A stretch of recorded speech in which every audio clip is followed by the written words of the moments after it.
Hello, everyone. Welcome to the Psychology and Spirituality, a Bridge to a Better Life discussion.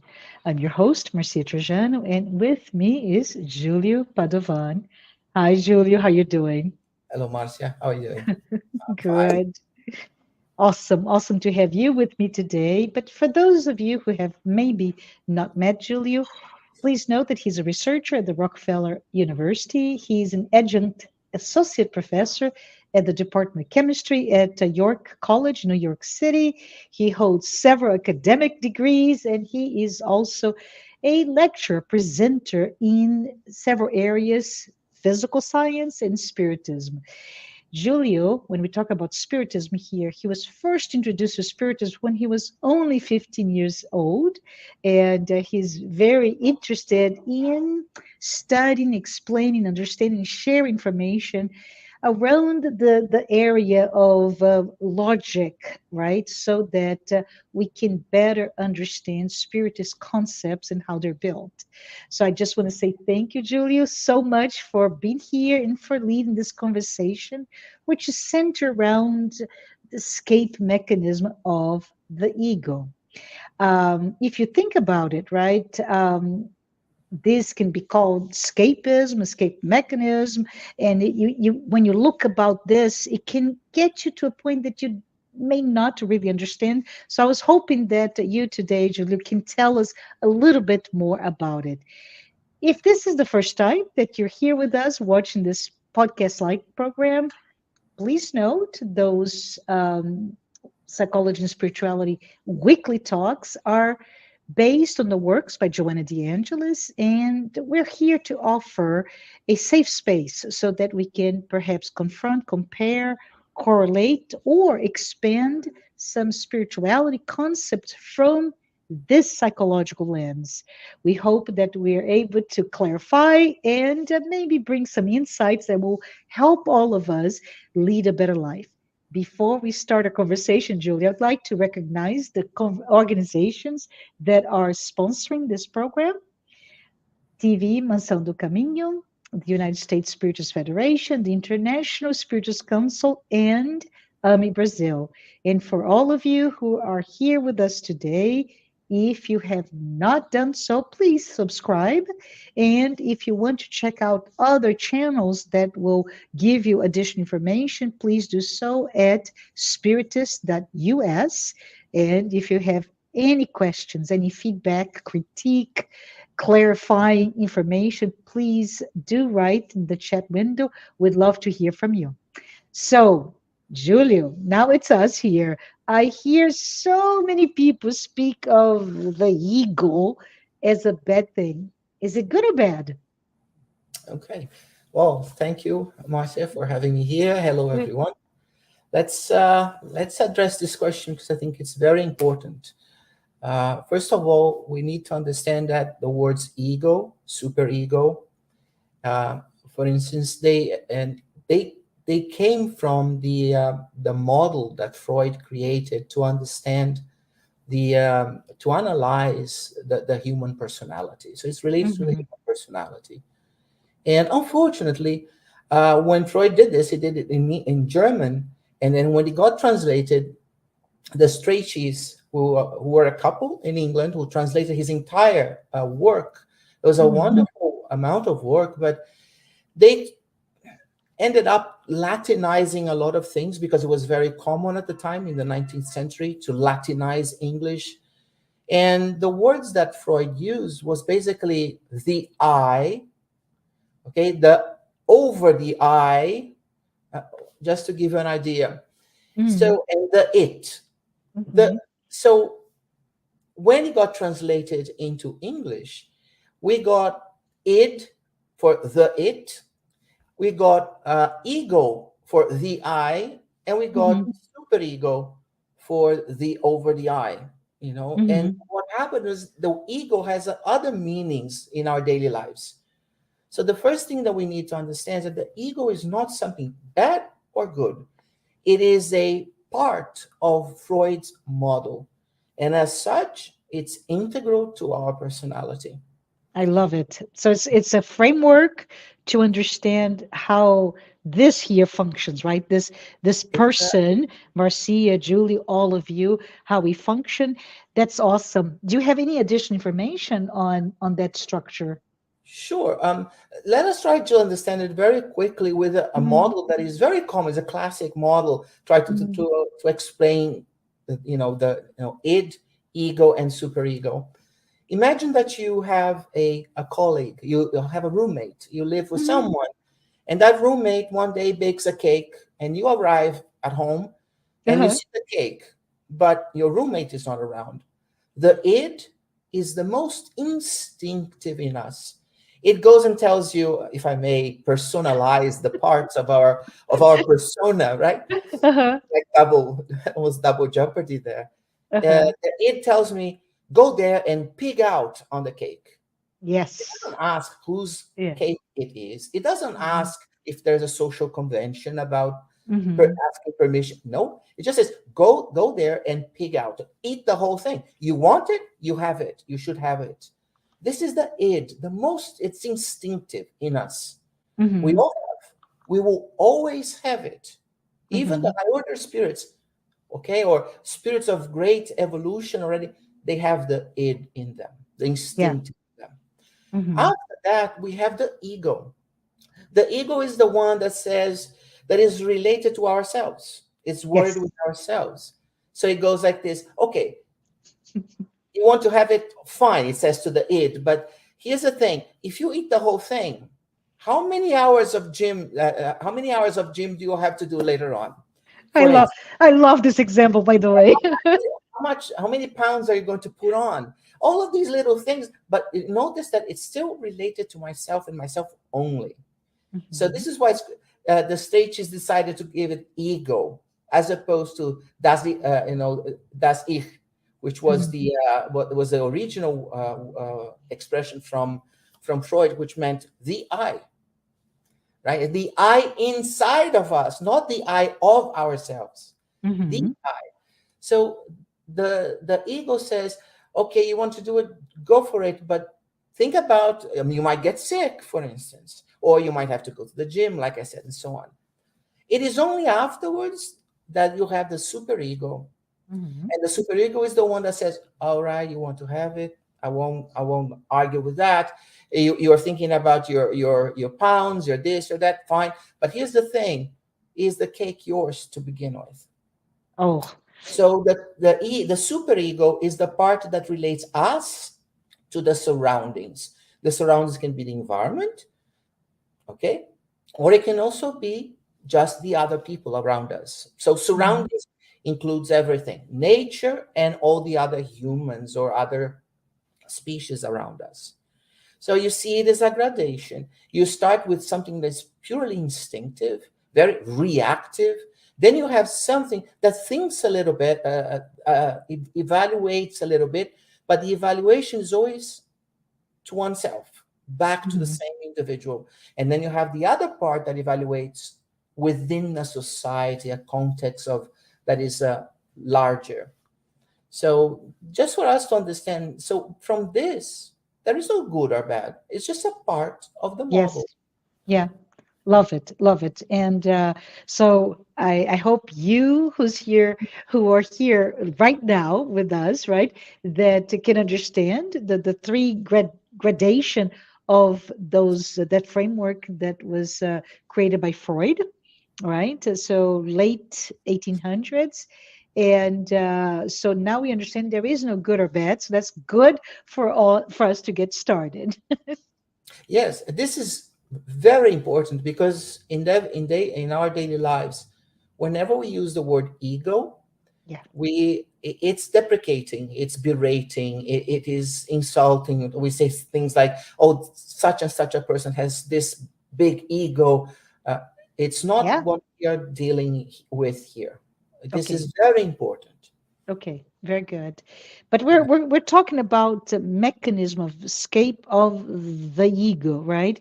Can you tell us what they are, Julio, and so that we can hear more from you? Okay, so escape mechanisms or Hmm. mechanisms of escape, uh, So we address more those about the ego, because those are the ones those are the true escape mechanisms by definition. And Mm-hmm. escape mechanism is, in layperson's terms, is nothing more than a lame excuse. Okay, the psychologist over there or the therapist, if please forgive me, the psychiatrist, please forgive me. I know I am simplifying, but I'm not oversimplifying. It is Okay. an elegant resolution of the individual, of the Mm-hmm. personality, that uses a lame excuse either to justify something, to understand something. There are many ways, and this is what we can discuss later, for instance, Sure. which are the different types. But right now, escape mechanism is nothing more than something that the individual uses to remain in a position of comfort. Because in life, okay, wherever we are, Mm-hmm. in life, we interact with the surroundings. Yeah. This interaction brings us a new experiences. We are comfortable with experiences that are very old to us, that we have repeated many, many times. Mm-hmm. We are perhaps so in terms of being comfortable with things that are slightly different, but still have something relatable to the the experiences we already have experienced in life, right? Mm-hmm. To the things we have already done, things we have already accomplished. And then everything that is completely new, Mm-hmm. because we don't have much to withdraw from in terms of relating to that experience, Mm-hmm. it scares us. It's a natural scare. But the thing is, whether we are going to be paralyzed by that fear, or we're just going to have the butterflies in our stomach. We all Correct. have the butterflies in our stomach. Whether we admit to them or not, we do. But sometimes individuals actually become paralyzed. They don't want to take that. When they offer some resistance to Mm-hmm. understand that reality, to incorporate the new experiences that are being offered to them, actually, to incorporate the opportunities of experience, Mm-hmm. I should say, then in order for them to continue on, because they're rebelling, their personalities, each one of us does it. We all do it, but we do it in different ways. So their personalities end up creating, or our personalities, I should say, our personalities create escapisms, Mm-hmm. excuses for not embracing the opportunity of a new experience. And Julio, this is mostly done unconsciously, right? No, it's done consciously. We Okay. are fully aware of it. Oh, Mm-hmm. yes. We are, because if it were Mm-hmm. unconsciously, because Freud also divided the personality into three layers, which is, there is a classic example. It's like an iceberg, and the Yes. tip of the iceberg that is above the water is the conscious. Notice that it's not the conscious mind, it's the conscious, Mm-hmm. the conscious. Then the thing that is just below the water level, so the iceberg is floating. What is just below the water level is the semi-conscious. And the thing that is really deep, because most of the iceberg is below the water level, Yeah. that is the unconscious. The unconscious, the semi-conscious, and the conscious. So so the id, the most instinctive, the primitive in us, primordial, is all the way down there in the I deep see. waters. It never Under the waterline, under right? the water level, but way all the way down. The Yeah. ego begins close to the water level, but still below it, and goes all the way to the top. And the superego takes the other side. So it's like you halve the iceberg. You cut it in halves. Okay. Mm-hmm. So the one side is the superego that can go all the way deep to the conscious. So all the way from the unconscious to the conscious. And on this side, you divide it again in two Mm-hmm. parts, top and bottom. And the top part is the ego, and the bottom part, all the way into deep waters, is the id, or the instinctive in us. So So we're talking about the ego, who the ego, that is the conscious part. If you look into the metaphor of the iceberg above, and you said a little bit below the waterline, but it's right there in the conscience. yeah, so the ego is partly conscious and Hmm. partly semi-conscious. Okay. Okay, Hmm. so when we speak, for instance, of archetypes, Hmm. when we speak, for instance, of inheriting things from our past lives, we don't talk so much about the ego. Those are related to the id or the superego, but not the ego itself. The ego is more interactive. It is our relation very close to our surroundings, like a momentaneous interaction. Yeah, It the is way all the yeah, moment. the way I see it, Julia, sorry to interrupt you, but the No, way no. I see it is the ego. This is Marcia, right? So I may be wrong here. Correct me if that's the case. But the way I see it is the ego is there as as you said, as a mechanism to exactly understand the the world that revolves us, right? So it's that the culture or the demands or anything that by which I am inserted. So, for example, me being a woman from a different part of the live in a different part of the US than you, and coming from a different part of the world with a different experience, I have a different, my ego has a different response to this circumstance than probably yours. So it's very much a personal journey, if you will, but it's still relating to that external demands, the demands of the world. Am I in the right track? Yes, yes. It Mhm. it is the tool, or it is the part of our personality that Mhm. interacts with the world Mhm. initially. Mhm. Because first we interacted for ourselves, then we interact for the community. There is Yes. a there is a gradation there. First we interact for ourselves on our behalf. That's the ego. Yes, Mhm. and then for that, the Mhm. ego takes it uses everything from past lives, for instance, and even experiences of this lifetime. So that's when you're saying, oh, if I'm this, if I come from that place, if I'm that. So these are the experiences that you have already accumulated, and some in this life and some from past lives. So yes, it uses those things as tools to interact with the now, with what is Mhm. happening now. So it is, number one, very interactive. And Mhm. this is why it was so important to the first question that you asked, if it is important or not, if it's good or bad, Mhm. because we can't just go and say, oh, let's uproot the superego, let's get rid of the id. Getting Mhm. rid of the id or the ego is like taking the roots of a tree. The tree will Interesting. die. Yeah. It is a part of the tree. It doesn't matter if it's below the ground. It doesn't matter if it's dirty. It's not as beautiful as the flowers or the fruit, but it's a part of it.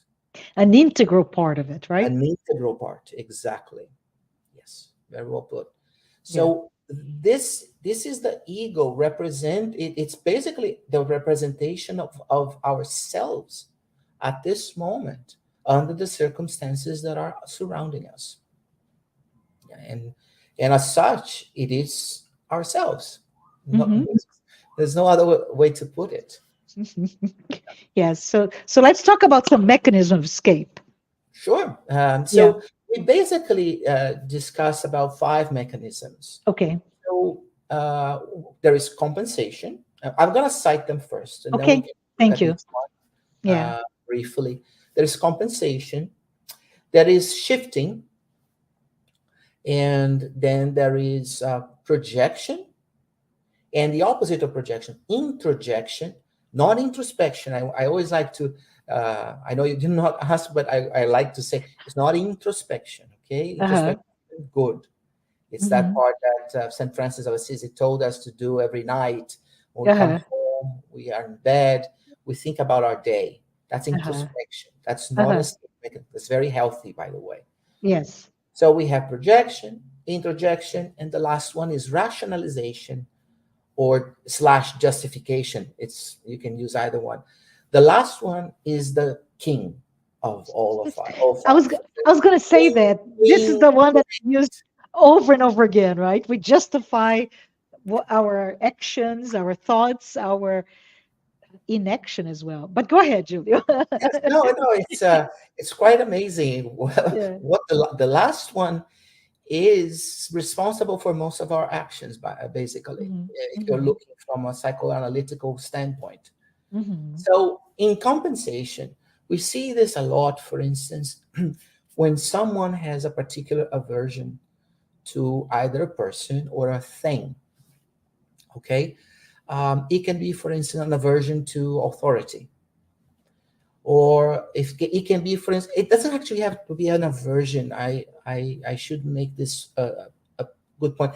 Let's say the person cannot execute certain things or cannot understand certain things. Hmm. So what the person does is try to compensate in other areas.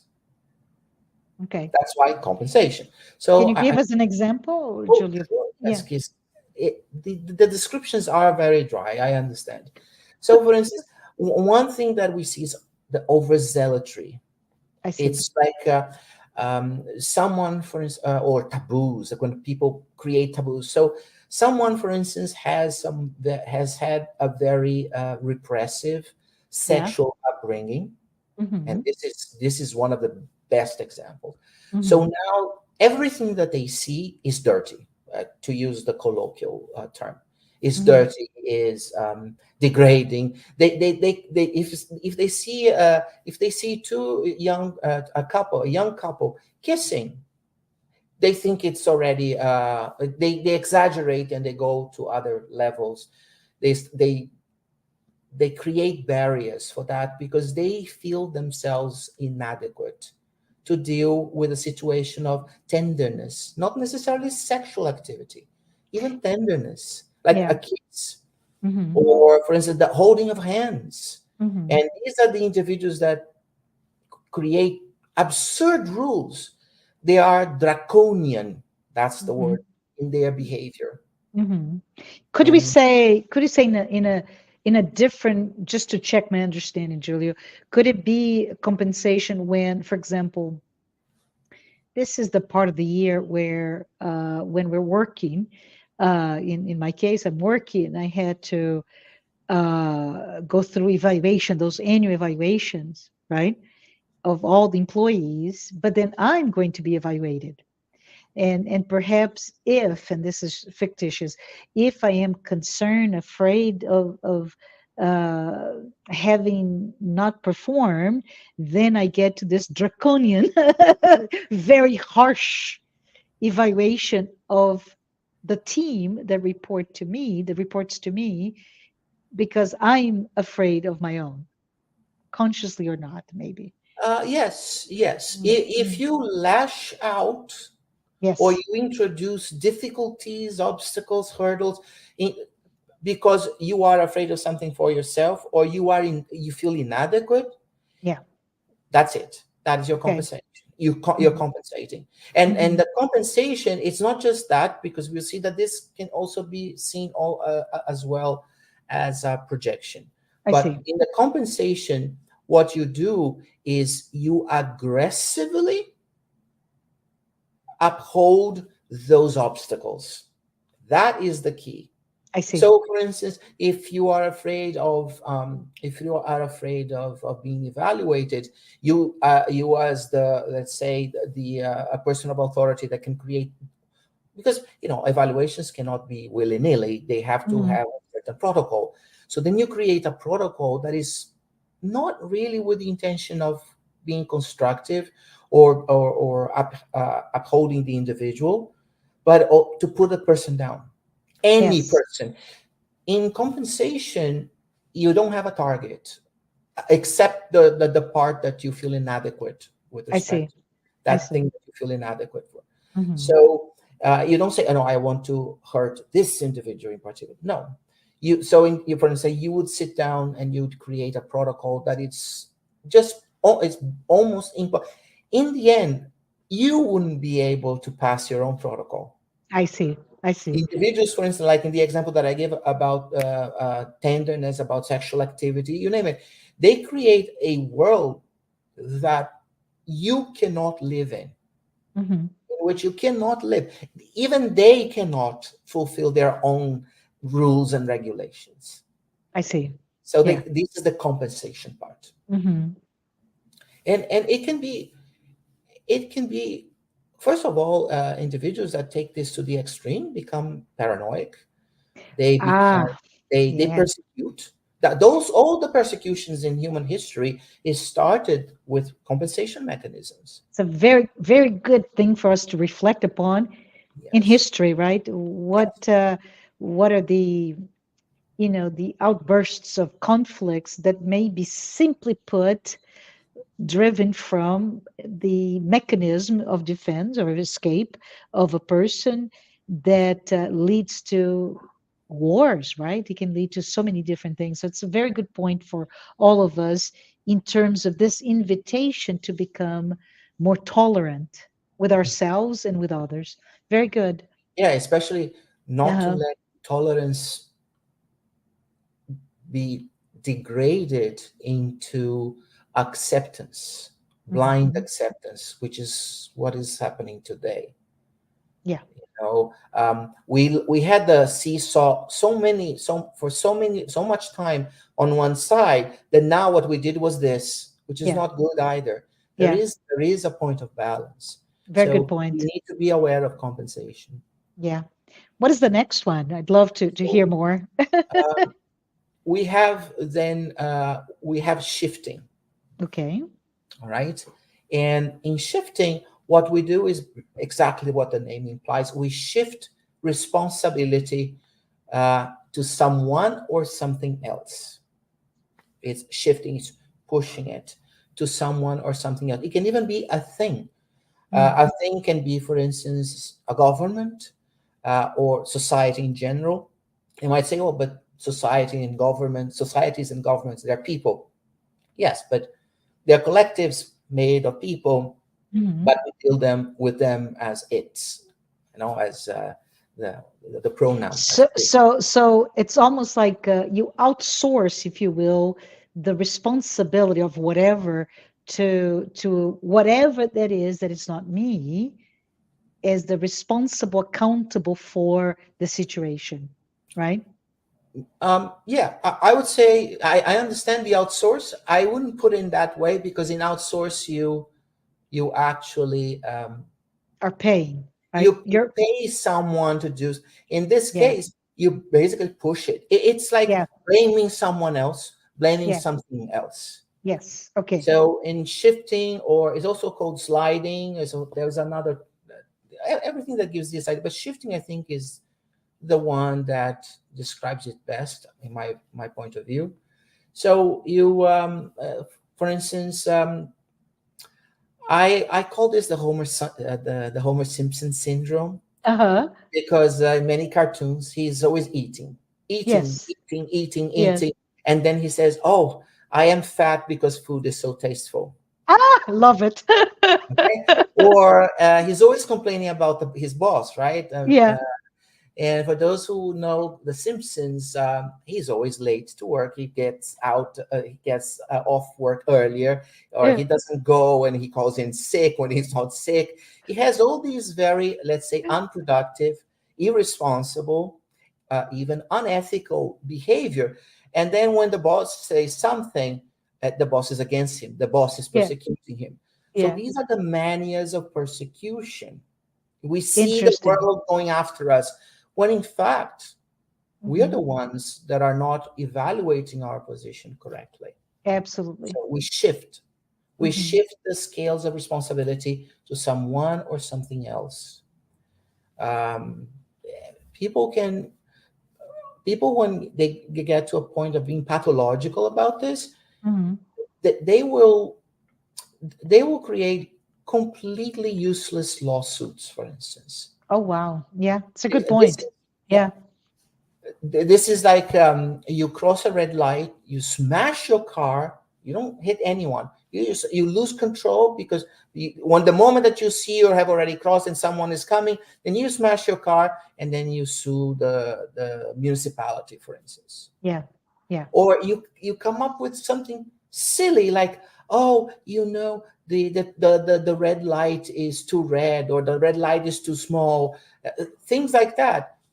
And we're not going to discuss here why some individuals end up getting at least a settlement for those. It's not Yeah. our point here, but you do create an excess of useless lawsuits that have to be addressed. So we Yeah. end up blocking the justice machinery Yeah. of a society because of our behavior. Yeah. Or One we of the actually smash into another car and we can complain that the other car was crossing. It's almost like, why were you crossing when I was crossing? yes. Yes. Yeah. But you don't say, when I was crossing and ran the red light. Yeah. Yeah. I keep thinking if it, and I may be completely wrong again, but if shifting is not one of the reasons for in the personality, in the ego of those that commit domestic violence, right? But you looked at me wrong, and it just a justification. I don't know. Well, keep on going. It just crossed my mind that may be a Um, way to shift, right? It's not me that hit you, it's because you looked a certain way, or you looked a certain aspect of our relationship that led me to this. right. So I would say this: Mhm.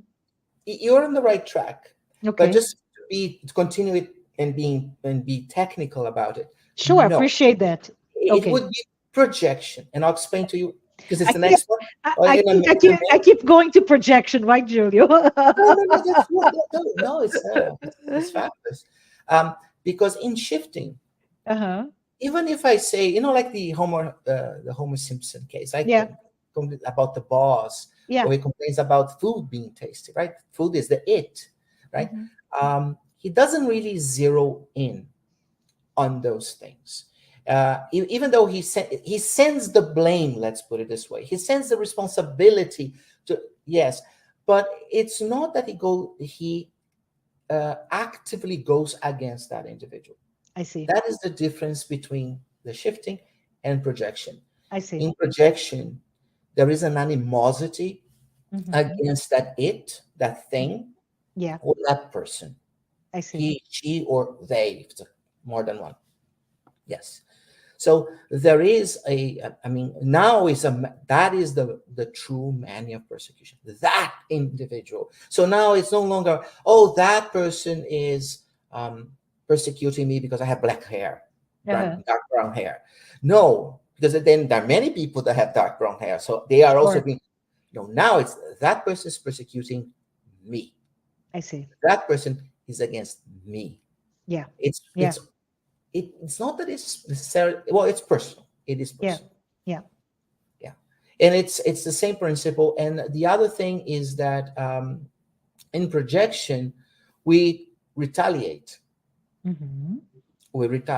So actually, best examples for projection in this case would be, for instance, and I'm sorry for those of you who love a good boxing match, Uh, but that is true. uh-huh. When we want one of the boxers Yeah. to smash in the face of the other one, that is us projecting onto that boxer. We perhaps don't have the opportunity, or we don't have the nerve, or we just don't have the physique, whatever it is. So we feel inadequate, and Uh-huh. now we project ourselves onto that big person that Yeah. is punching the lights out of the other one. Yeah. And we are there, screaming and yelling, continue, yes, I want to see blood, I want to see blood. These were always the big games in the circuses and the arenas of the Roman Empire and before the Roman Empire. And it Mhm. continues today. Yeah. When, for instance, we, especially with kids, right? Parents Mm. take their kids, they want to, let's say, learn martial arts, some sort of martial arts. Mm-hmm. And if you have a good professor, a good teacher, they will tell you that the martial arts is an expression, actually called martial arts because it is a form of art. It's Mm-hmm. not for defense, as Mm-hmm. we normally think of. It's actually a finding an equilibrium, a balance that joins the spiritual side of ourselves with the physical side. So it Mm-hmm. joins exercising, which is physical, purely physical, with Yeah. the I would say the doctrination or the education development of our minds. This Mm-hmm. is the true meaning. So then when you go to a competition and you see people doing the same thing, you go there and you smash in the face of your opponent. That's projection. Yeah. So you project what's inside of us onto the other, right? Yep, exactly. Oh my goodness. Interjection, just Uh, as a segue, is the other not introspection, interjection. interjection. I I actually borrow someone's behavior into my life. Okay. And unfortunately, Joanna de Angelis, who's a spiritual author, she discusses it quite a lot. It is very sad because today with television, Mm-hmm. we have a tendency to behave sometimes and mimic uh, characters from series, from soap operas, from movies, and you see individuals trying to be what they are not. I'm not talking about spending money or where to spend money. It's not that. It is really like they copy mannerisms, way of Mm-hmm. walking, way of talking, all of these things. These are these are It's very interesting, right? The so you and Joanne in this case are bringing a cautionary tale of us not having anything. So you borrow, as you said, I'm using your words, somebody else's persona, if you will, into mine, and not juxtapose, actually take over our own persona or our own personality, right? good point. It takes Mm-hmm. over. It Mm-hmm. takes. It starts with a gentle juxtaposition, Mm-hmm. and then like one overlaid on the other, and Mm-hmm. eventually that thing takes over because the individual wants it to Mm-hmm. take over. The Yeah. individual is actually the one that is pulling it in. Mm-hmm. So it's important to say that the introjection has a healthy part. For Okay. instance, you have a professor, or you have an uncle or an aunt, or a parent, a mother or father, it doesn't matter. You have someone you admire. In that admiration, you may copy certain habits. And actually, that is how we start our lives. Mom and dad are super mom and super dad. So every Yeah. kid, they are superheroes until the kid begins to go to school a little more, socialize a little more, and then the kids begin to see the mom and dad are just like any other human being. Yes. So that castle is dismantled. But until then, they copy everything. You can tell kids how the mannerisms of the parents, and Yes. they're like mirrors. Yeah. I love it. I love it. It's little sponges, right? Yes, Including there's a, and you can tell how yeah. mom and dad behave just by Mhm. looking at the kids. Yeah. You learn by proxy how Yes. the couple behaves, right? Yes. Because the Yeah. kids are like mirrors. And but then for the rest of our lives, in healthy individuals, we end up incorporating a few things from individuals that Hmm. we admire. It's actually once someone said that copying someone is the highest form of compliment. Yes. It is, Yes.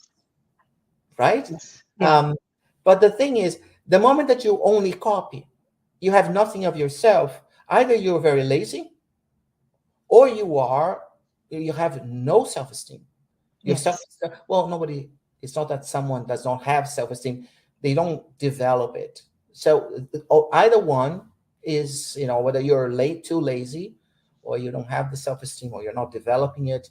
They are both pathological conditions. Or I'm thinking, Julio, you're repressing who you are and you're substituting it, and so from that perspective, you are actually uh, what's the better word? You're really not honoring all that you are, right? This historical, in a from an immortality perspective, all that we bring, and we're just annihilating that and putting somebody else, and that will lead to an emptiness at some point, right? When you have to face who you really are. Yes. You repress more in compensation. Mm-hmm. And, you repress more in compensation and shifting. Mm-hmm. In these cases, it's not so much the repress. You're still repressing. You are absolutely correct. You repress as well. But in introspection, introjection, Mm-hmm. what you do is that you live a life that is not yours. Correct. So it's you have two powder kegs. It's just which one is going to explode first. Ah, Is it the one that you're creating by repressing what you are, your true mhm. self? Or is it the one that is the fantasy world about the individual that you are introjecting from? Yeah. If Because you see, tomorrow that individual does something silly, okay? What happens? You realize, oops, that person is human like I am. That person also has flaws. And then it's a big disappointment. Yeah. I But love that you say that, Julia, because from the perspective of our role today in this life of so many influencers out there, right? Where whatever they wear becomes the fad of the day, however they express themselves. But the fact is, we're all humans. We're all fallible. We're vulnerable, and we may fail many times. So we need to create at a minimum a sense of filtering out the things that do not align with your, let's say, your moral compass. Right? exactly. And Hmm. I'm glad you touched on the influencer problem, because it's not even, let us put flaws aside. We Hmm. all have. But let's put Yeah. them aside as if we didn't have. But Hmm. the circumstances are different for every individual. When we create influences, we create a protocol for human beings. And if there is one thing that human beings cannot abide to, is protocols. Hmm. You cannot just frame an individual. You cannot pin them down and say you have to behave this, because that's for a robot. Because Yeah. the set of circumstances for each person is different. That's very good point, right? And Let each us. individual is also very Yeah. different to Yeah. respond Hmm. to those Yeah. circumstances. Yeah. No, no, really good point.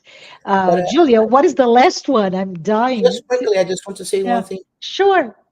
I said two powder kegs for Yeah. interjection, right? Yeah. But unfortunately, what we observe most of the time is the individual dies with the ship, Mm. sinks with the ship. We see this with the copycats of suicides. Yeah. This is why Yeah. I wanted That's to right. mention That's this. right. Yeah. Yeah. A this it's the this pop music singer or band. Hmm. They commit suicide or they do something, and the individual that adores them, that has that unhealthy admiration. Yeah. Admiration is good, but unhealthy admiration, they end up repeating those things. Yeah. Yeah. And for all of us that may have succumbed into this escape mechanism, right, where we idolize, we really interject a role model so powerful to us that we are in a place of hurt when there is a hurt out there. Is there anything we can do, Julio? Is this what is the help for that, especially for those in the case of self-harm or suicide? Well, we something has, for instance, certain things have already been done that help a Hmm. lot. For instance, when when we have very famous individuals that um, pass away because they commit suicide, Mhm. There are laws, especially in the US, Mm. that you don't advertise the suicide Mhm. bombastically, and it always ends up leaking on foot. But at least there are laws, Mhm. not to advertise suicides Yeah. bombastically. Make it headlines everywhere. The other thing is you never, and this they really track down. Even when it leaks, you will notice that they don't give the protocol, the suicide The, protocol. The the person details. Yeah. at this time drank this mixed with that, and no, because once you have this, let's call death recipe, Yeah. some people will copy it, and it's Yeah. just And that's very sad. Yeah. And that's very very. sad to hear that. Yeah. Now what we have to do is, it's very hard. Life is always very so dynamic. We are always so busy with so many things, but Mhm. check on those around us. Say, listen, don't you think you have this unhealthy attachment to this Yeah. pop singer or Yeah. to this actor or actress, or Mhm. um, you know because this just these little nudges on a constant basis may lead the person to realize that Mhm. something is amiss. But we should give the nudges, not berating the individual. We should say things like, oh, why do you imitate this person so much? You have so many good qualities, just use your good qualities. Things like that. It's a nudge. You're prodding. Yes, you do. You have to have some discipline, and Mhm. you have to be firm, but at the same time invoke the good side, because everyone Yes. has a good side. Absolutely. Absolutely. Because what the individual is sensing at that moment, most of them, is actually a lack of self-respect. And Mhm. because there is no or very little self-respect, there is very little self-affirmation. The Mhm. individual loses his or her individuality in the group. Yeah. So the Good group has point. to pull that individual out of that, because it's like a turmoil, and Mhm. the person is going down the drain, basically. So you Mhm. have to pull the person from that situation and say, look, you have good qualities. Let us use your Mhm. good qualities. Let me look, you're not doing, let's say, as a boss, right? Yeah. You're mentioning you're not doing very well here, but you're not doing you're not actually in the right place for yourself. You have good qualities that would make you exceptional here, and you Yes. move the person.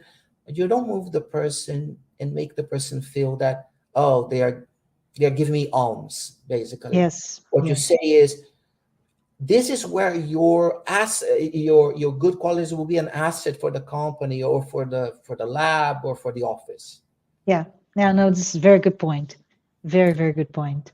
We normally don't do it that like that.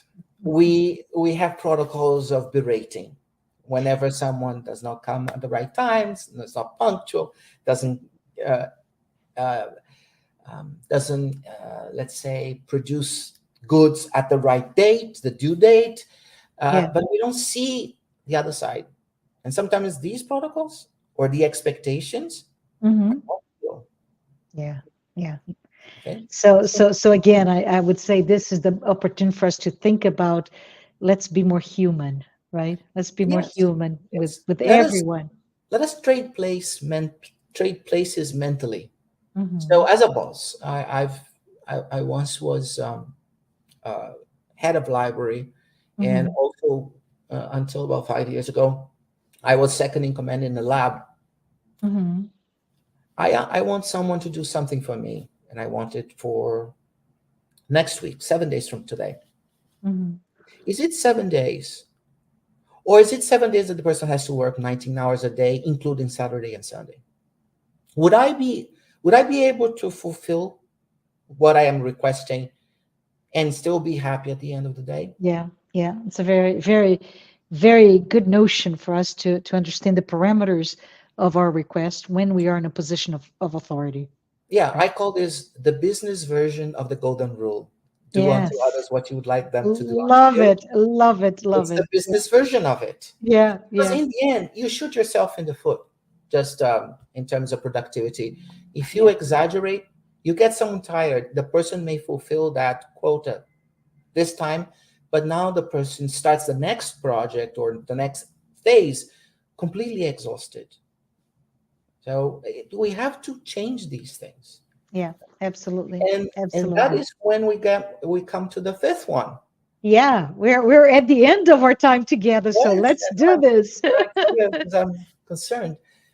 Justification and rationalization is exactly what the name implies. We basically find an explanation for our behavior. Hmm. The moment that I find an explanation for my behavior, my ego is satisfied. My conscience is not. The ethical part in me, represented by the superego, the one that organizes my involvement, my information, my interaction with the surroundings, is not happy. But the ego takes place because the ego is overdeveloped. In books by Joanna de Angelis, for instance, and there are many also other authors that are not spiritists. They call this the self, the development of the self, with a capital S in this case, Hmm. right? And actually, for you guys, this way, right? Forgetting that you see the other way around. Yeah. And so when the ego is overdeveloped, the self is underdeveloped because they have to be at some sort of a balance. So Hmm. in this case, I find an explanation, and the moment that I find an explanation for my actions, and Hmm. actions here is actions, oral, speech, and even thoughts, Hmm. to myself, I'm justified, and I move on, and I keep repeating it. So if we want to put all together, imagine, Yes. for instance, that I am the boss. Yeah. I give you a task, Marcia, and I know that's crazy. I mean, you will have to work, let's say, 19 hours, 7 days a week. And it's not like 7 days just now, and then I'm going to tell you, no, then you take 3 days off, because there are Yeah. variations. No, it's like 7 days now of 19 hours, Saturday and Sunday included. And then the next time is the same. So I do that. When you cannot fulfill my expectations, okay, I can launch different mechanisms of compensation, of escapism. Hmm. One, for instance, is I say that I shift blame. I blame you. Yeah. Oh, Yeah. you are incompetent. You are not as hard worker as I thought you were. All of these things, and I use these as justifications so I can continue to have the same behavior with other employees or with Yes. you again. Yes. Yeah. So this is really important, Julia, when we start breaking down. It's a framework to think about it, our behaviors and the behavior of others. But it's really important to understand so that we can perhaps stop using them and be more true to ourselves, right? And I think what you mentioned, having the balance between the ego and the self with the capital S, so that we can transcend just the material aspect of our day-to-day lives. Yes. Love it. Yeah. So it's just this is good, such a good conversation. Hate to say goodbye, but it's our time now. And until next time, Julio, I really appreciate you coming here and giving us such an insightful explanation about the mechanism of defense of the ego. Thank you and see you next time. Bye, everyone.